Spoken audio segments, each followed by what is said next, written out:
रविवार को दूसरे दिन भी अपने बेटे सांसद नकुलनाथ के साथ पूर्व सीएम कमलनाथ दिल्ली में डाले हुए हैं डेरा, जहां उनका बीजेपी में आना लगभग माना जा रहा है तय। साथ ही सूत्रों के हवाले से एक खबर यह भी सामने आ रही है कि कमलनाथ बीजेपी में शामिल होने की बजाय राजनीति से संन्यास या चुनावी राजनीति से दूर रहने की कर सकते हैं घोषणा, जबकि उनके बेटे सांसद नकुलनाथ और बहू प्रियानाथ बीजेपी की सदस्यता कर सकती है ग्रहण। हालांकि वे बीजेपी कब करेंगे ज्वाइन, इसकी आधिकारिक रूप से कोई जानकारी नहीं आई है सामने। कमलनाथ के करीबी पूर्व मंत्री सज्जन सिंह वर्मा ने सोशल मीडिया से कांग्रेस हटाने के बाद अब एक पोस्ट करके दे दिए बड़े संकेत, जहां उन्होंने जय श्री राम लिखते हुए एक फोटो की पोस्ट जिसमें लिखा हुआ है तेरे राम मेरे राम तुझमें भी राम मुझमें भी राम जय श्री राम। साथ ही इसमें पूरे बैकग्राउंड भगवाधारी आ रहा है नजर, कहीं पर भी नहीं लगा हुआ है कांग्रेस का लोगो। बता दें कि कमलनाथ के साथ ही सज्जन सिंह वर्मा भी दिल्ली में डाले हुए डेरा। कमलनाथ व नकुलनाथ के बीजेपी में जाने की अटकलों के बीच छिंदवाड़ा में भी गरमाया सियासी माहौल, जहां कांग्रेस और बीजेपी नेताओं की भी प्रतिक्रिया आई सामने। कमलनाथ के करीबी पूर्व मंत्री दीपक सक्सेना ने कहा कि छिंदवाड़ा के विकास के लिए कमलनाथ का यह फैसला है बिल्कुल सही। जुन्नार देव कांग्रेस विधायक ने कहा कि जो खबरें आ रही हैं उन्हें सुनकर हो रहा हूं विचलित। पांडुर्णा विधायक नीलेश उइके बोले, कांग्रेस छोड़कर जाने का सवाल ही नहीं होता पैदा, जो खबरें चल रही हैं वो अटकलें हैं मात्र, इसमें नहीं है कोई सच्चाई। भाजपा के पूर्व मंत्री चौधरी चंद्रभान सिंह बोले, कांग्रेस कर रही है रामद्रोह, ऐसे में कैसे रह सकता है कोई भला आदमी, परिवर्तन ही संसार का है नियम। भाजपा नेता अजय चौरे बोले, जो कुछ दिख रहा है उससे ऐसा लग रहा है कि ऊपर से जरूर हुई होगी कोई बात, क्योंकि ना वो कर रहे हैं खंडन और ना ही कर रहे हैं स्वीकार। बदायूं से 5 बार सांसद रहे पूर्व केंद्रीय मंत्री और समाजवादी पार्टी के राष्ट्रीय महासचिव सलीम इकबाल शेरवानी ने अपने पद से दे दिया इस्तीफा। स्वामी प्रसाद मौर्य के बाद वो दूसरे महासचिव हैं जिन्होंने अपने पद से दे दिया इस्तीफा। सपा सुप्रीमो अखिलेश यादव को लिखे इस्तीफे में उन्होंने पार्टी पर मुसलमानों की तरह उपेक्षा करने का लगाया आरोप। यूपी के चंदौली से बड़ा हादसा आया सामने, जहां डीडीयू टर्मिनल के व्यासनगर रेलवे फाटक पर निर्माण कार्य के चलते बुलडोजर कर रहा था काम। तभी जब बुलडोजर रेलवे ट्रैक पर कर रही थी क्रॉस, तभी अचानक से आ गई वाराणसी से मुंबई जा रही लोकमान्य तिलक एक्सप्रेस और बुलडोजर में मारी जोरदार टक्कर इतनी भीषण थी कि बुलडोजर के बुरी तरह से उड़ गए परखच्चे। वहीं बुलडोजर से उछलकर दूर जा गिरा चालक। टक्कर के बाद इतना जोरदार धमाका हुआ कि कई यात्री घबराकर चिल्लाते हुए ट्रेन से ही कूद गए नीचे। घटना में बुलडोजर चालक गंभीर रूप से हो गया घायल। गुना शहर के एक मैरिज गार्डन में शादी समारोह में शामिल होने आए लोगों पर मधुमक्खियों ने अचानक से कर दिया हमला, जिसमें वर और वधू पक्ष के 1 दर्जन से अधिक लोग हो गए घायल, जिन्हें तुरंत अस्पताल में कराया गया भर्ती, जिनमें से 2 की हालत बनी हुई है गंभीर। वहीं मधुमक्खियों के इस हमले का वीडियो सोशल मीडिया पर हुआ वायरल। दिल्ली में रविवार शाम कमलनाथ से मिलने के बाद पूर्व मंत्री सज्जन सिंह वर्मा का एक और बड़ा बयान आया सामने, जहां उन्होंने मीडिया से बातचीत में कहा कि राहुल गांधी ने कमलनाथ को किया है कॉल और कुछ विषयों पर की है जरूरी बात। बोले, कमलनाथ ने अभी नहीं लिया है कोई निर्णय, उनके नेहरू गांधी परिवार से है पारिवारिक रिश्ते। साथ ही बोले कि कमलनाथ आज कांग्रेस में हैं, कल हैं, लेकिन परसों का पता नहीं। झांसी में पूर्व पार्षद अनिल सोनी का वीडियो सोशल मीडिया पर हुआ वायरल, जहां कोतवाली थाना क्षेत्र अंतर्गत झारखड़िया मोहल्ले में रहने वाली एक महिला ने थाने में की शिकायत, जिसमें उसने बताया कि पूर्व पार्षद के परिवार के लोगों द्वारा मांगे गए उधार पैसे जिसे देने से उसने कर दिया इनकार, तो पूर्व पार्षद और उसके परिवार के लोगों ने महिला व उसके परिजनों पर बोल दिया हमला और मोहल्ले में ही बीच सड़क पर लात घूसों से जमकर की मारपीट, जिस पर पीड़िता ने पुलिस से शिकायत कर कार्रवाई की उठाई मांग। राष्ट्रीय संत दिगंबर मुनि आचार्य श्री विद्यासागर महाराज ने त्याग दिया अपना शरीर, जहां उन्होंने छत्तीसगढ़ के डोंगरगढ़ स्थित चंद्रगिरी तीर्थ में बीती रात ली समाधि और रविवार को पंचतत्व में हो गए विलीन। एमपी सरकार ने आचार्य श्री के सम्मान में आधे दिन का राजकीय शोक किया घोषित और सांस्कृतिक कार्यक्रम कर दिए रद्द। सरकार की ओर से कैबिनेट मंत्री चैतन्य कश्यप संत विद्यासागर के समाधि कार्यक्रम में हुए शामिल।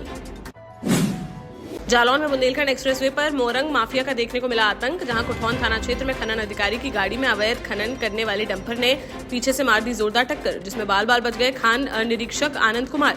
वहीं टक्कर मारने के बाद भाग रहे डंपर चालक ने आगे जा रही एक और गाड़ी में मार दी टक्कर, जिससे डंपर बुरी तरह से हो गया क्षतिग्रस्त और उसके चालक गंभीर रूप से हो गया घायल। मौके पर पहुंची पुलिस ने घायल को अस्पताल में भर्ती कराकर खनन अधिकारी की तहरीर पर FIR दर्ज कर मामले की जाँच की शुरू। जैन मुनि विद्यासागर महाराज की समाधि के बाद उनके अंतिम दर्शन करने जा रहे श्रद्धालु कार दुर्घटना का हो गए शिकार, जिसमें सतना के 3 व्यापारी युवकों की हो गई मौत। बताया जा रहा है कि कार में 6 लोग थे सवार, जिनमें से 3 लोग हैं सुरक्षित। मौके पर पहुंची पुलिस ने शव को पोस्टमार्टम के लिए भेजकर मामले की जांच की शुरू।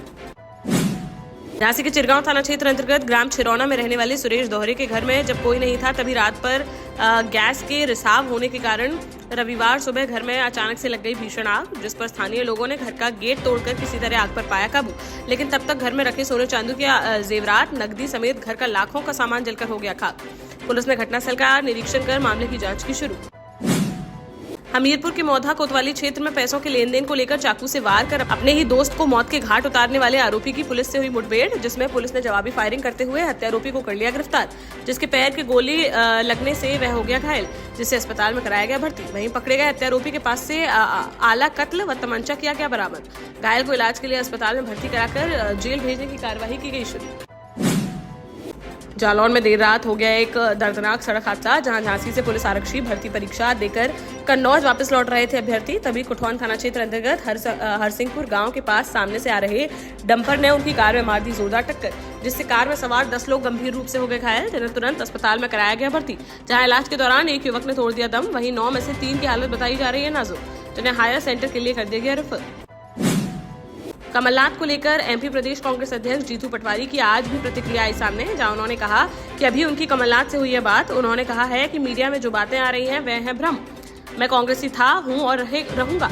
लोकतंत्र में होती रहती है हार जीत। हर परिस्थिति में उन्होंने दृढ़ता से कांग्रेस के विचार के साथ जिया है अपना जीवन, और आगे भी कांग्रेस के विचार के साथ वे अंतिम सांस तक जिएंगे। ये कमलनाथ की खुद की है भावना, जो उन्होंने जीतू पटवारी से फोन पर बातचीत में कही। महोबा जिले में पुलिस भर्ती परीक्षा के दौरान देखने को मिला एक अनोखा नजारा, जहां बारात से पहले परीक्षा देने दूल्हे की ड्रेस में ही सेंटर पहुंच गया युवक, जिसे देख सभी ने उसका बढ़ाया हौसला। दूल्हे बने प्रशांत ने कहा कि वह शादी से ज्यादा करियर को देते हैं महत्व, जिस कारण वह बारात ले जाने से पहले पेपर देना समझे जरूरी। ग्वालियर में आपसी विवाद को लेकर बीच सड़क पर ही 2 युवतियों में हुई जमकर मारपीट का वीडियो सोशल मीडिया पर हुआ वायरल, जिसमें दोनों ही युवतियां एक दूसरे को चांटे और बेल्टों से मारपीट करती हुई दे रही हैं दिखाई। वहां खड़े ऑटो चालकों ने किसी तरह बीच बचाव कर मामला कराया शांत। पड़ाव थाना क्षेत्र का बताया जा रहा है यह वीडियो, जिसको संज्ञान में लेते हुए मामले की जांच में जुटी पुलिस। झांसी में एसटीएफ की कार्यवाही के बाद पुलिस भर्ती परीक्षा शांतिपूर्ण तरीके से हो गई संपन्न, जहां 2 दिन 4 पालियों में 47 परीक्षा केंद्रों पर 81,008 अभ्यर्थियों ने दी परीक्षा, जबकि 5,584 अभ्यर्थियों ने छोड़ दिया एग्जाम।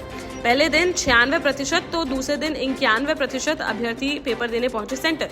पेपर बताया जा रहा है बहुत आसान, जिस कारण मेरिट हाई जाने की है उम्मीद। दोनों दिन परीक्षा केंद्रों पर पुलिस का रहा कड़ा पहरा।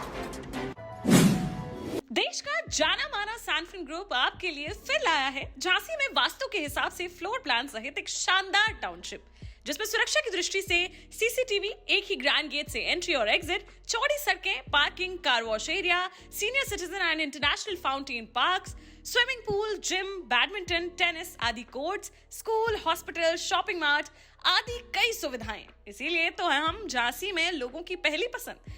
12 साल पहले अपने स्टार्टअप के साथ ही योग्य नेतृत्व, अनुभवी टीम और सक्षम सेंट्रलाइज और उत्तरदायी प्रबंधन के बल पर सबको घर गुणवत्ता के साथ समय पर घर की योजना के तहत सैनफिन समूह ने बहुत ही कम समय में 1500 से ज्यादा यूनिट्स को दिया है कब्जा। समय पर डिलीवरी से हमारे ग्राहकों में बड़ा है विश्वास और मिली है संतुष्टि।